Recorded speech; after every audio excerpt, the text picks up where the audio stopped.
नमस्कार, आप देख रहे हैं प्राइम न्यूज और मैं हूं आपके साथ आलोक शुक्ला। यूपी प्राइम में आप सबका स्वागत है। कोरोना पर बड़ी जीत दर्ज करने के बाद सीएम योगी एक बार फिर मोर्चे पर डट चुके हैं। सीएम योगी आदित्यनाथ ने अपने सरकारी आवास पर टीम 11 के साथ समीक्षा बैठक के बाद अब मैदान में उतर चुके हैं। इसी क्रम में सीएम योगी अवध शिल्पग्राम में बने 400 बेड के कोविड अस्पताल के आईसीयू का निरीक्षण करने के लिए पहुंचे। सीएम योगी को आर्मी के अफसरों और डीएम अभिषेक प्रकाश ने डीआरडीओ के अस्पताल की पूरी जानकारी दी।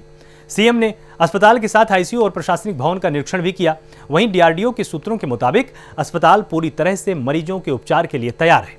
सभी तरह के ट्रायल पूरे हो चुके हैं। अब बस प्रशासन की तरफ से ऑक्सीजन उपलब्ध कराने का इंतजार है और ऑक्सीजन उपलब्ध होते ही अस्पताल अपनी पूरी क्षमता के साथ काम करने लगेगा।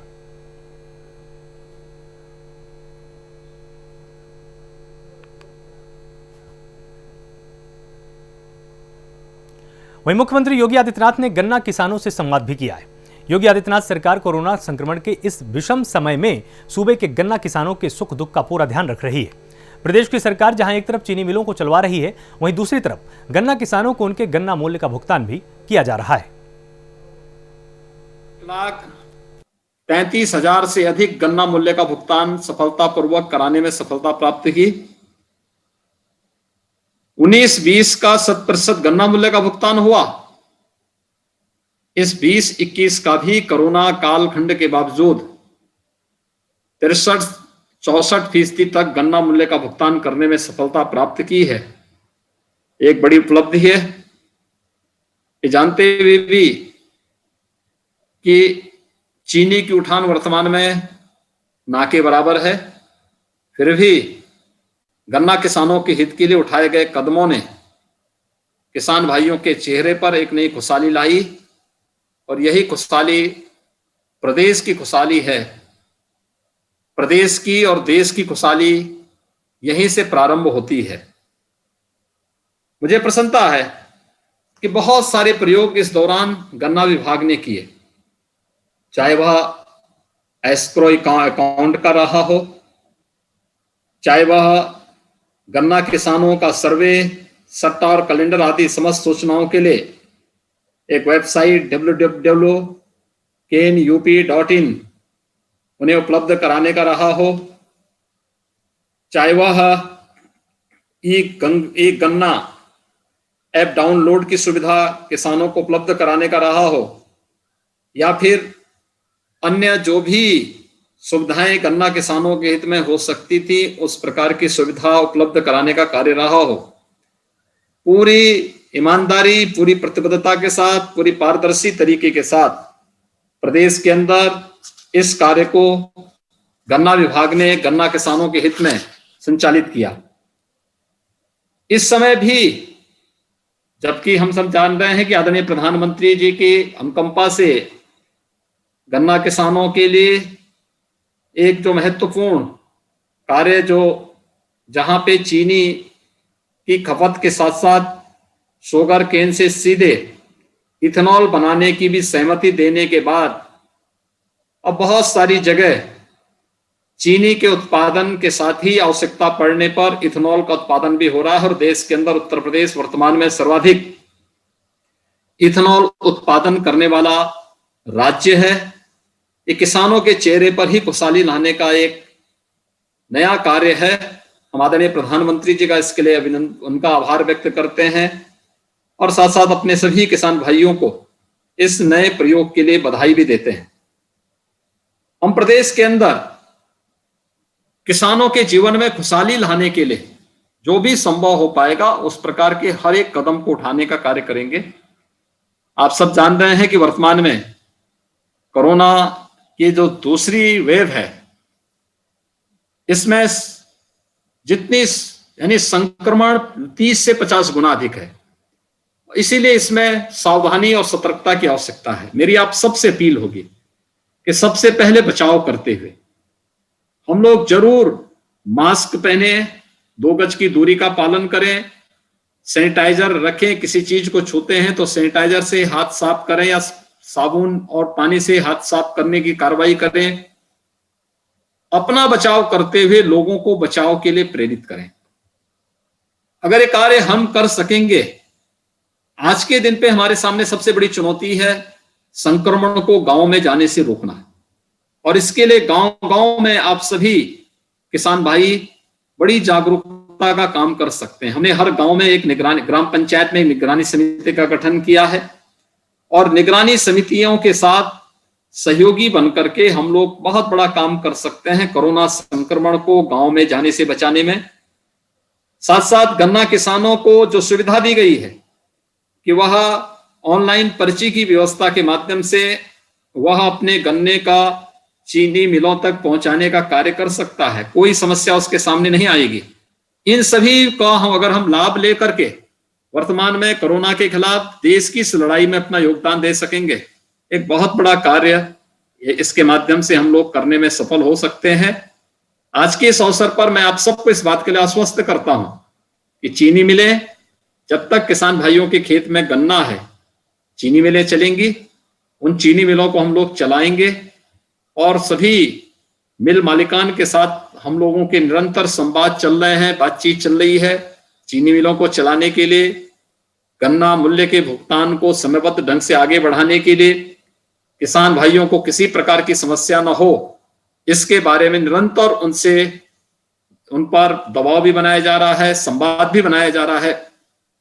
ये सभी कार्य इसलिए जिससे हमारे अन्नदाता किसानों के चेहरे पर खुशहाली लाई जा सके और विकास की प्रक्रिया के साथ सभी किसान भाइयों को जोड़ा जा सके। आज इसी प्रक्रिया के साथ जोड़ने के लिए मैं धन्यवाद दूंगा। मेरी इच्छा थी मैं अधिक से अधिक गन्ना किसानों से बातचीत करूं।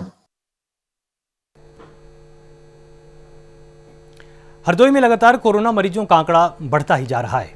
यहां 322 नए मरीजों के मिलने के साथ ही एक्टिव मरीजों की संख्या 2647 हो चुकी है। वहीं जिले में अब तक कुल 10,482 लोग संक्रमित हो चुके हैं और इस महामारी के कारण अब तक 162 लोग यहां अपनी जान गंवा चुके हैं। वहीं राहत की बात यह भी है कि आज जिले में 189 लोग ठीक भी हुए हैं।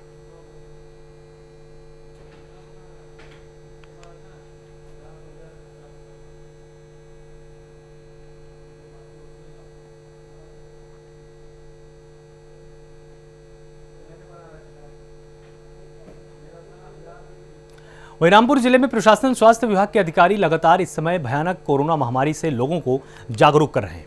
सभी डॉक्टर, सभी स्टाफ नर्स जान हथेली पर रखकर मरीजों को ठीक करने की कोशिश में हैं, लेकिन चिंता उस समय ज्यादा बढ़ जाती है जब एक ही दिन में रामपुर जिले में पॉजिटिव नए मरीज 390 मिलते हैं। कुल आंकड़ा पॉजिटिव मरीजों का 1322 पहुंच चुका है। अच्छी बात यह है कि 40 मरीज अब तक ठीक हो चुके हैं।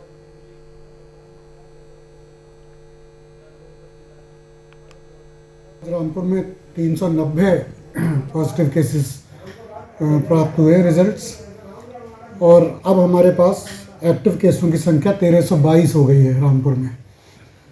तो ये 1322 केसेस होम आइसोलेशन में, इसमें अधिकांश केस हैं और हमारा जो जिला चिकित्सालय है जहाँ लेवल 2 का हॉस्पिटल है उसमें 81 केसेस भर्ती हैं जो कि लेवल 2 स्तर के हैं। और इस संदर्भ में विशेष बात यह है कि चूँकि लगातार केसेस की संख्या बढ़ रही है, इससे ये प्रतीत होता है कि सभी क्षेत्रों में केस अब निकल रहे हैं, चाहे वो शहरी क्षेत्र हों या ग्रामीण क्षेत्र हों, तो लोगों को थोड़ा और सावधान रहने की ज़रूरत है। मैं सेवा ये दे रहा हूँ कि जो मेरे पास ऑक्सीजन होता है, जैसे सिटी के अंदर किसी को कोरोना हो जाता है, वो डिस्ट्रिक्ट हॉस्पिटल में आना चाहता है तो मैं उसकी फ्री सेवा करता हूँ। और फ्री के साथ साथ अगर वो उसके घर वाले परिवार वाले हाथ नहीं लगाना चाह रहे हैं डेड बॉडी को, तो कब्रिस्तान और वे शमशान घाट भी मैं फ्री सेवा करने के लिए तैयार हूँ। मेरा फैक्स उस पर नंबर पड़ा हुआ है, कोई अगर जानकारी करना चाहे तो मुझसे कर सकता है, मुझे बुला कर फ़ोन से अब डेड बॉडी लेके जा सकता है शमशान घाट, ओनली रामपुर शहर के अंदर। इस समय जिस तरीके से रामपुर ज़िले में पॉजिटिवों का आंकड़ा बढ़ रहा है, इसको लेकर क्या जनता से अपील है आप? जनता से तो ये अपील है कि शासन और प्रशासन का साथ दें, सोशल डिस्टेंसिंग का ध्यान रखें, लोगों से दूरी बनाए रखें, मगर समाज सेवा करते रहें। समाज से सेवा से बढ़ के कोई चीज़ नहीं है, कोई धर्म नहीं है। वाराणसी में बीते दिनों ऑक्सीजन की कमी से कोरोना संक्रमितों की हुई मौतों के बाद अब जिले में ऑक्सीजन की कमी को दूर करने का प्रयास किया जा रहा है। इसी कड़ी में इंडियन इंडस्ट्रीज एसोसिएशन के राष्ट्रीय उपाध्यक्ष और समाज सेवी के सहयोग से एक ऑक्सीजन प्लांट जिला चिकित्सालय में इंस्टॉल कराया गया। जिसके चलते ऑक्सीजन की कमी काफी हद तक दूर हो जाएगी। इन कुछ दिनों में तमाम अस्पतालों में ऑक्सीजन की कमी के चलते कोरोना संक्रमित मरीजों के साथ साथ अन्य मरीजों को काफी दिक्कतों का सामना करना पड़ा था। इसके बाद समाजसेवी ने जिला प्रशासन की मदद से जिला चिकित्सालय में ऑक्सीजन प्लांट लगाने की इच्छा व्यक्त की थी। लगभग 1.25 करोड़ रुपए की लागत से लग रहे ऑक्सीजन प्लांट को आज देर रात तक चालू कर लिया जाएगा, जिसकी ऑक्सीजन उत्पादन क्षमता 600 लीटर पर मिनट होने वाली है। आईएसओ सिस्टम का यह प्लांट वातावरण से ऑक्सीजन को लेकर सीधा मरीजों तक पहुंचाएगा, जिससे तकरीबन 120 बेड के मरीज लाभान्वित होंगे। तो आपका ऑलरेडी हमारा काम काफ़ी हद तक करीब पूरा हो चुका है। 1-2 दिन के अंदर वो चालू भी हो जाएगा। कबीर चौरा के लिए ऑर्डर कर दिया गया है। इसके अलावा ईएसआईसी के लिए, लाल बहादुर शास्त्री हॉस्पिटल के लिए, आयुर्वेदिक के लिए भी उन्होंने सीएसआर से टाइप कर लिया है। लेकिन चूँकि सब जगह जो ऑक्सीजन मैन्युफैक्चरर्स हैं, प्लांट के मैन्युफैक्चरर्स हैं, उनको सब जगह डिमांड बढ़ी है, तो उसमें जो आने में थोड़ा समय लग रहा है। लेकिन मैंने कहा कि ये सारे ऑर्डर्स प्लेस कर दिए गए और हमको लगता है कि 1 से 1.5 महीने के अंदर हमारे जितने भी सरकारी अस्पताल हैं सभी में अपने ऑक्सीजन प्लांट हो जाएंगे। आज जिस तरह ये वैश्विक महामारी है, दैवीय आपदा है, राष्ट्रीय संकट है, और इसमें जिस तरह की दिक्कतें हैं वो ऑक्सीजन से सबसे ज़्यादा दिक्कत हो रही है। एकाएक इस तरह ये महामारी फैली, जितना तेज़ी से संक्रमण हुआ उस हिसाब से संसाधन नहीं थे। तो आज हम लोगों का ये राष्ट्रीय कर्तव्य है, आज राष्ट्रीय संकट है। इस भावना से वशीभूत होकर हमने सोचा कि एक ऑक्सीजन प्लांट यहाँ जिला चिकित्सालय में लगा दिया जाए, तो थोड़ा एक राहत भी मिलेगी और एक उद्योग व्यापार जगत को संदेश भी जाएगा। और इसी निमित्त तुरंत 20 तारीख को हमने डिसीजन लिया, इसी 20 अप्रैल को, और Aerox technology private limited Aurangabad की रेपुटेड कंपनी है, उससे निगोशिएट करके बात करके बहुत जल्दी डिलीवरी लेके और उस प्लांट को 24 तारीख को डिस्पैच कराया, 26 को यहाँ आया। आज रात बिरात मेरे हिसाब से ये प्लांट चालू होगा। अब आइए आपको फर्रुखाबाद से एक बड़ी खबर बता देते हैं, जहां पर कोरोना संक्रमित मरीज की फर्रुखाबाद के अंदर मौत हो चुकी है। ऑक्सीजन न मिलने से कोरोना संक्रमित की यहां पर मौत हुई है। ये बड़ा अपडेट आपको हम प्राइम न्यूज पर सबसे पहले दे रहे हैं, जहां पर सीएससी L2 में ऑक्सीजन खत्म होने से मौत हो चुकी है। 6 और मरीज जिंदगी और मौत से जंग लड़ रहे हैं। आपको बताएं कि जिला प्रशासन और स्वास्थ्य विभाग की लापरवाही यहां पर सामने आई है। फर्रुखाबाद के कमालगंज सीएचसी का यह पूरा मामला हम आपको बता रहे हैं।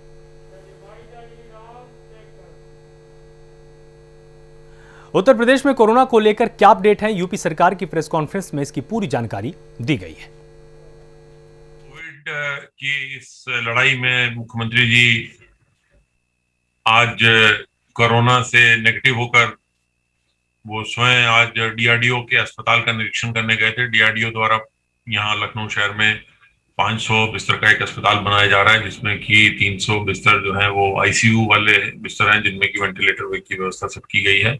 वो आज ही वह उसका निरीक्षण करने गए थे और उन्होंने निर्देश दिए हैं कि अगले 2 दिन में ये अस्पताल को चालू कर दिया जाए। इसके अतिरिक्त टीम 11 जो माननीय मुख्यमंत्री जी के साथ प्रतिदिन समीक्षा करके विभिन्न प्रदेश में इस कोरोना की जंग में विभिन्न जो हमारे संसाधन हैं, विभिन्न व्यवस्थाएं हैं, विभिन्न सुविधाएं हैं, उसके लिए कार्य कर रही थी। उसका आज माननीय मुख्यमंत्री जी ने पुनर्गठन करके अब टीम 9 एक नई घोषणा की है। जो टीम 9 है उसको जो कोविड से लड़ाई के लिए आवश्यक सुविधाएं, आवश्यक व्यवस्थाएं जो जुटानी है, जो करनी है, उसके लिए उनका काम डिवाइड किया गया। जैसे प्रथम टीम में का काम कोविड के लिए बेड्स की संख्या बढ़ाना, मानव संसाधन की उपलब्धता कराना, प्रशिक्षण कराना और वैक्सीनेशन, ये कार्य उसको दिए गए हैं, और ताकि इन कार्यों पर फोकस रूप से काम हो सके। और इस टीम के अध्यक्ष माननीय चिकित्सा शिक्षा मंत्री होंगे और उसमें अपर मुख्य सचिव स्वास्थ्य, प्रमुख सचिव चिकित्सा शिक्षा भी शामिल होंगे। दूसरी जो टीम बनाई गई है वो ये बनाई गई है कि वो आइसोलेशन में रह रहे जो मरीज हैं उनको मेडिकल किट समय से मिले, टेस्टिंग को कैसे प्रदेश में बढ़ाया जाए, और जो हेल्थ इंफ्रास्ट्रक्चर है उसको कैसे हम आगे बढ़ाएं। और उस टीम में इनके साथ साथ राज्य मंत्री स्वास्थ्य और जो हमारे अपर मुख्य सचिव स्वास्थ्य और अपर मुख्य सचिव जो प्रमुख सचिव चिकित्सा सुविधा होंगे, शिक्षा होंगे।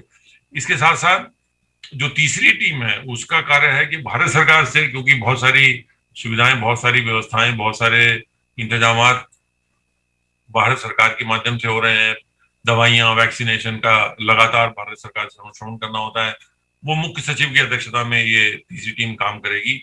इसके साथ साथ जो चौथा इसका टीम का सदस्य है वो एसीएस होम होंगे, जिनका मुख्य काम ऑक्सीजन की व्यवस्था को सुनिश्चित कराना, ऑक्सीजन की उपलब्धता, ट्रांसपोर्टेशन कराना, तो उसके लिए, और उनके साथ प्रमुख सचिव एफएसडी और प्रमुख सचिव परिवहन होंगे।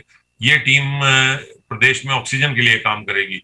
इसके साथ साथ जो अगली टीम है, टीम 5 है, जो उसका काम होगा कि कंटेनमेंट जोन्स में कैसी व्यवस्था हो, रात्रि कर्फ्यू लागू कराना, कोविड प्रोटोकॉल का अनुपालन कराना, साप्ताहिक बंदी का पालन कराना, ये जो है पुलिस महानिदेशक जो है उनकी अध्यक्षता में ये टीम होगी। छठी टीम का जो काम होगा वो होगा कि ग्राम, पूरे ये जो साप्ताहिक बंदी होती है, इनमें सैनिटाइजेशन, साफ सफाई, गांवों में, शहरों में, पूरे वार्डों में निगरानी समितियों के साथ समन्वय, ये इनका काम होगा। और इसके अध्यक्षता जो है अपर मुख्य सचिव ग्राम विकास और पंचायती राज करेंगे। अगली टीम जो होगी वो एपीसी, कृषि उत्पादन आयुक्त की अध्यक्षता में है, जिसका काम गन्ना किसानों से समन्वय, गन्ना के बारे में जो इश्यूज हैं, खाद्यान्न वितरण पर जो फूड डिस्ट्रीब्यूशन होना है, पीडीएस, गेहूं क्रय, धान क्रय, ये सारा काम है, पशुपालन का उनका काम है। तो ये सारों के लिए एपीसी जिम्मेदार होंगे। और जो 8वें सदस्य हैं वो आईडीसी, जो आईआईडीसी हैं, जो हमारे औद्योगिक उत्पादन जो है अवस्थापना आयुक्त है, वो पूरा उद्योगों के बारे में कार्य करेंगे। उद्योगों में कोविड हेल्प डेस्क लगाना, जो उद्योगों में काम करने वाले श्रमिक हैं उनके बारे में उनकी व्यवस्थाएं देखना, उनको उनकी सुविधाएं देखना, उनके आने जाने पर देखना।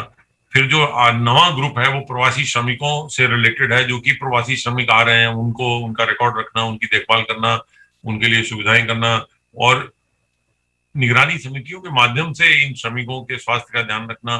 प्रदेश में इस समय एक्टिव इन्फेक्शन की कुल संख्या 3,10,783 है। अब तक कुल मिलाकर 9,28,971 लोग संक्रमण के पश्चात संक्रमण विहीन होकर स्वस्थ हो चुके हैं। विगत 24 घंटों में कोविड संक्रमित व्यक्तियों में से 332 लोगों की मृत्यु हुई है।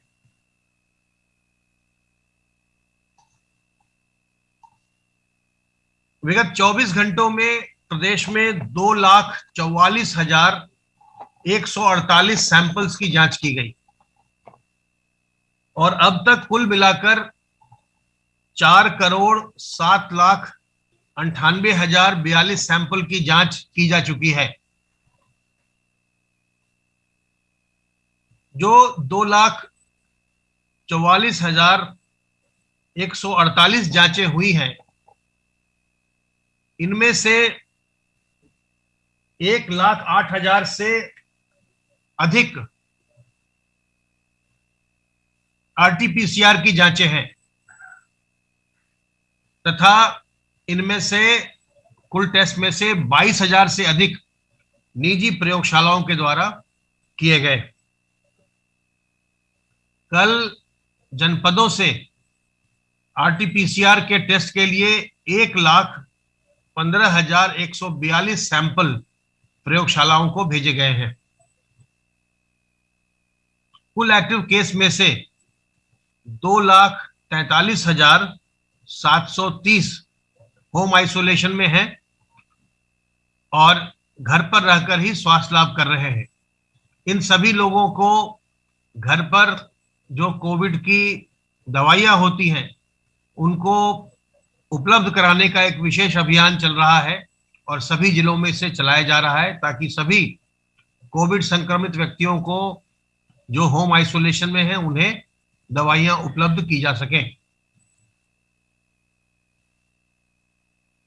निजी अस्पतालों में 8,145 व्यक्ति इस समय भर्ती होकर अपना इलाज करवा रहे हैं और बाकी के सभी मरीज सरकारी व्यवस्था में अपना निःशुल्क इलाज करवा रहे हैं, चाहे वो स्वास्थ्य विभाग के अस्पताल हो या फिर सरकारी या निजी मेडिकल कॉलेज हो। और कुछ लोग इनमें जिनके परिणाम अभी आए हैं, आज आए हैं, वो अलॉटमेंट के प्रोसेस में हैं। सर्वेलेंस की कार्रवाई लगातार चल रही है और अब तक 2,42,000 इलाकों में 5,81,364 टीम दिवस के माध्यम से 3,38,02,522 घरों का सर्विलांस किया गया है। नोएडा में एक तरफ जहां लोग कोविड मरीजों के लिए जरूरी रेमडेसिविर इंजेक्शन पाने के लिए सीएमओ के पैर पकड़ने को मजबूर हैं, तो वहीं दूसरी ओर रेमडेसिविर की जमकर कालाबाजारी भी हो रही है। नोएडा क्राइम ब्रांच और सेक्टर 24 पुलिस ने ऐसे ही 3 अभियुक्तों को गिरफ्तार किया है, जो जरूरतमंद मरीजों को महंगे दामों में रेमडेसिविर के इंजेक्शन बेचा करते थे। माननीय आयुक्त महोदय तथा अन्य उच्चाधिकारियों के निर्देशन में कमिश्नरेट गौतम बुद्ध नगर की पुलिस को रेमडेसिविर इंजेक्शन की कालाबाजारी में एक अहम सफलता मिली। 29 अप्रैल 2021 को क्राइम ब्रांच और सेक्टर 24 थाने की पुलिस द्वारा संयुक्त रूप से 3 व्यक्तियों को रेमडेसिविर की कालाबाजारी करते हुए 3 वायल्स के साथ गिरफ्तार किया गया। इसमें 3 व्यक्ति मुजीब, हमजा तथा डॉक्टर इमाम को गिरफ्तार किया गया है। मुजीब और हमजा ये इनमें से एक जो है वो गाजियाबाद में एक मनी ट्रांसफ़र की दुकान चलाता था और दूसरा जो है वो नोएडा में एक फार्मेसी में काम करता था। और इनकी मुलाकात डॉक्टर इमाम से, जिसके द्वारा लाल बहादुर शास्त्री हॉस्पिटल दिल्ली में कार्य करना बताया गया है। सहारनपुर में राधा स्वामी सत्संग व्यास सहारनपुर मेजर सेंटर बनेगा। कोविड सेंटर और सहारनपुर में कोरोना संक्रमण के बढ़ते मरीजों की संख्या में बढ़ोतरी और जिले में बेडों की कम संख्या के चलते सहारनपुर स्थित राधा स्वामी सत्संग व्यास मेजर सेंटर को कोविड सेंटर बनाया जा रहा है। प्रशासन भी इसको लेकर काफी सक्रिय नजर आ रहा है। इसके लिए प्रशासनिक अधिकारियों ने स्थलीय निरीक्षण कर बेड लगवाने भी शुरू कर दिए हैं, ताकि किसी भी आपात स्थिति से निपटा जा सके। पिलखनी स्थित राधा स्वामी सत्संग व्यास को 1000 बेड के साथ कोविड हॉस्पिटल का रूप देने की तैयारी पूरी हो चुकी है। बेड की व्यवस्था सत्संग व्यास और प्रशासन की ओर से रहेगी, जबकि एडमिट होने वाले लोगों के खाने पीने की व्यवस्था राधा स्वामी सत्संग भवन द्वारा करवाई जाएगी।